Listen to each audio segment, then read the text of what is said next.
Update muna nga tayo sa mundo ng basketball sa Gilas, Pilipinas. Lakay Renz Abando nagpaliwanag kung bakit hindi nakasama sa Gilas, Pilipinas. Samantalang itong si Jamie Malonzo, tuluyan nang iniwan si Coach Tim Cone. Bakit kaya? Ngunit bago tayo magpatuloy, pakipindot naman ang like, subscribe at ang notification bell para updated ka sa susunod kong i-upload. Pakipollow na rin ang aking Facebook page na Pinoy Viral Sports Official. Maraming salamat. Ito nga, breaking news, Jamie Malonzo tuluyan nang iniwanan si Coach Tim Cone at ang Barangay Ginebra. Ayon nga sa report ay ginulat ang lahat ni Jamie Malonzo dahil naglabas ng poster ang isa sa kupunan ng Japan B-League, ang Kyoto Hanaris. At ito nga nakalagay ang litrato ni Jamie Malonzo at malinaw pa sa sikat ng araw na nakalagay, sign. At nang malaman nga yan ng buong Barangay Ginebra fans, lalo na itong si Coach Tim Cone, ay hindi talaga may iwasang madismaya dahil tila ba ginulat ni Jamie Malonzo ang buong mundo ng Barangay Ginebra. At ang sabi nga ni Coach Tim Cone sa kanyang pahayag ay sabi niya nga dito, siya nga daw talaga ay dismayado dahil nga sa biglaang pag-iwan ni Jamie Malonzo sa Barangay Ginebra. Ngunit hindi naman daw nila mapipigilan ng isang player na gusto lang mapabuti ang kanyang karir. At alam na raw noon pa man ni Coach Tim Cone na talaga namang interesado na itong si Jamie Malonzo na maglaro sa Japan B-League. Kaya naman ang sabi nga ni Coach Tim Cone, we wish him well.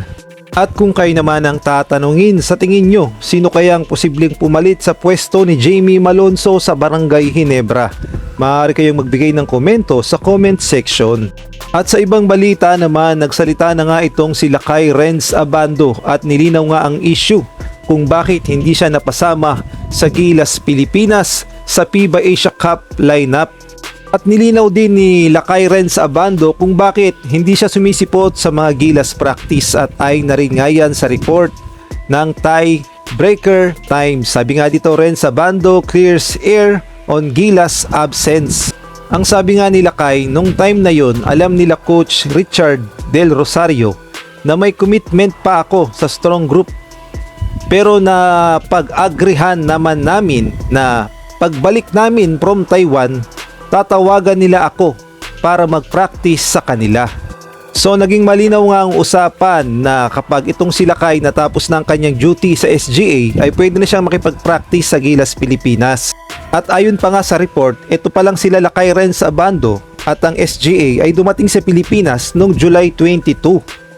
At nung pagkabalik nga ni Lakay dito sa Pilipinas ay may tumawag naman daw. Ang sabi nga ni Lakay, nung tinawagan na nila ako nung pagdating namin, sabi nila na hindi na raw ako aabot dahil short time na lang para matutunan yung sistema ni Coach Tim Cone. Pero sabi naman din ni Coach Richard na kasama na rin ako sa pool, kaya grateful pa rin ako.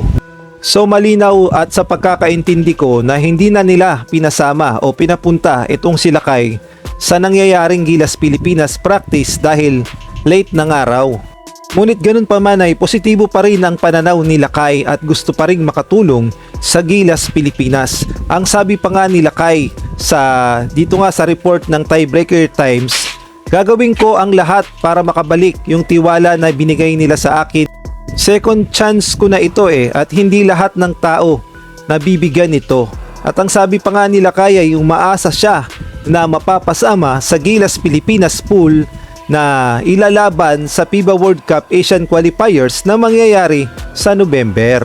At sobrang bait talaga ni Lakay dahil sabi niya pa nga, basta tawagan tayo, ready tayo lagi para sa bayan. Kaya abangan na lang natin kung makakasama na ba itong si Lakay Renz Abando sa mangyayaring FIBA World Cup Qualifiers sa November. Kung saan nga ay makakaharap ng Gilas, Pilipinas ang kupunan ng Australia, New Zealand at gayon na rin ng Guam. At kung kayo naman ang tatanungin, sa tingin nyo, karapat dapat ba si Lakay Renz Abando na isama na ni Coach Tim Cone sa paparating na FIBA World Cup Qualifiers na mangyayari sa November? Maaari kayong magbigay ng komento sa comment section.